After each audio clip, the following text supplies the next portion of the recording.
Growing up, you have an idea of what life is supposed to look like. Happy birthday. High school, college, a job, maybe a house, maybe a family. And by the grace of God, a little bit of luck, and your own determination, you usually get there. In my case, I was fortunate enough to choose a profession that led directly into a career, and I started doing what I thought I was supposed to do: work hard, save money, and prepare for the future.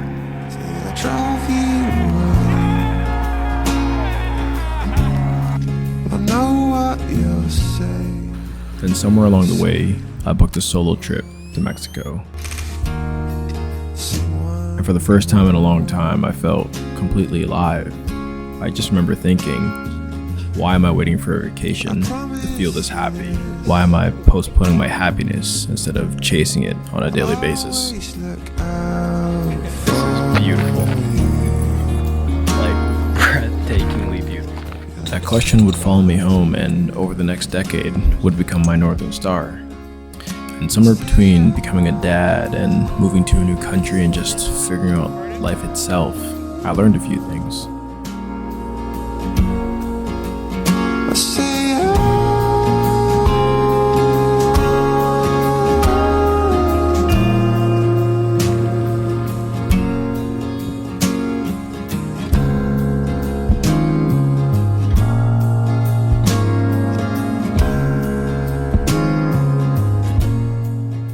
Life is fragile, there's no playbook to it, and the grass isn't greener on the other side. It's greener where you water it.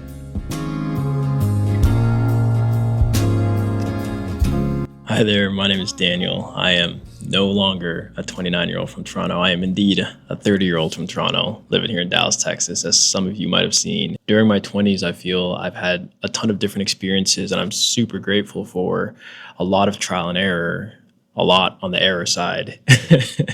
And as a result of all these errors and just life, I've learned a few things. And one of the main things I learned right away was that life is so extremely fragile and it can be really unfair. While that trip to Mexico didn't give me all the answers, it definitely got me thinking in a new way. And one of the first things I noticed was in my job.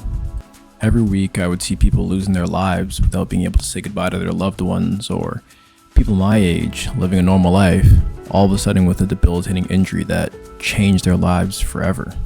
My mom would always start her prayers with giving thanks for waking up, and as a kid I never really understood it because you just wake up. What's there to say thank you for? But I was starting to understand that just waking up every day is truly a gift. And I'm not saying to go and be some sort of nomad and live irresponsibly, but maybe find a happy balance, because someday something might change, and if you didn't get around to that trip or that goal or that passion that you've been kicking down the road, maybe you'll never have the chance to get to it.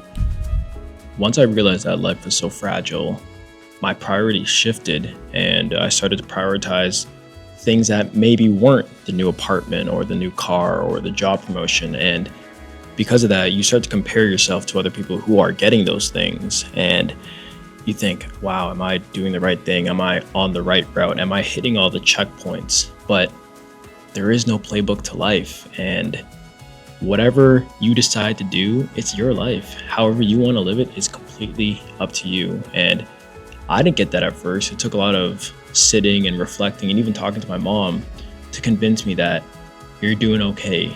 You're on the right path. Your path is a little bit different, but it's going to be all right. And you just got to lean into that a little bit.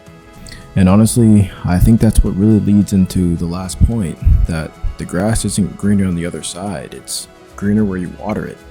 It's really easy to look at somebody on the other side of the fence and think what they have is great. And if you had what they had, your life would somehow be magically happier and everything would finally click.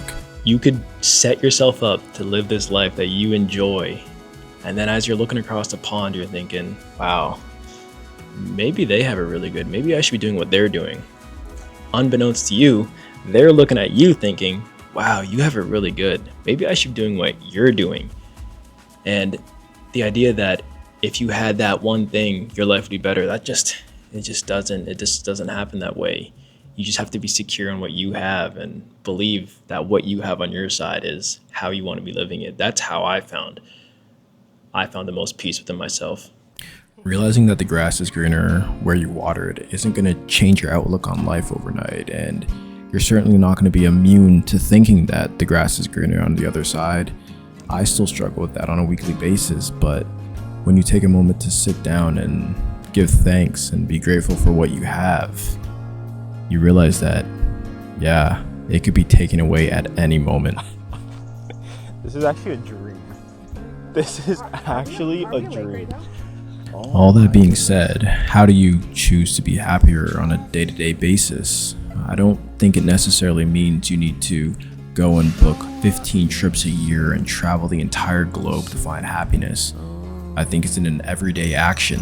There's a great movie called About Time. It's one of my favorite movies where the main character realizes he can go back in time, and instead of using it for some crazy ideas, what he does is he lives his day and he goes back and he relives it again and tries to make the most of the moments. Now, we're not perfect, and I certainly don't find the best in every single day, but it's an active pursuit. Along with that is finding something that just gives you joy every day. For me, that's creating these videos and realizing that life is so fragile. It could be taken away at any moment. Are you doing something that's making you happy? Realizing that there is no playbook to life. Do it however you want to. And then coming to the conclusion that although you might be doing something different and on the other side of the fence, it looks great what they have, hold firm in what you have, because that longing for what somebody else has, that'll never end. It's always going to be what's on the other fence if you start down that path. My heart is yours. It's you that I hold on to. That's what I do.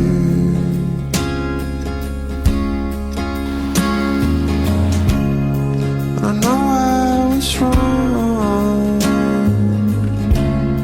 but I won't let you down. Oh my. Yes, Are you kidding? I said I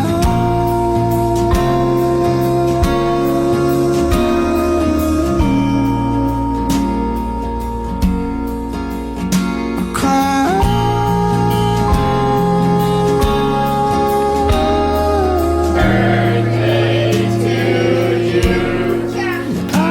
So strong.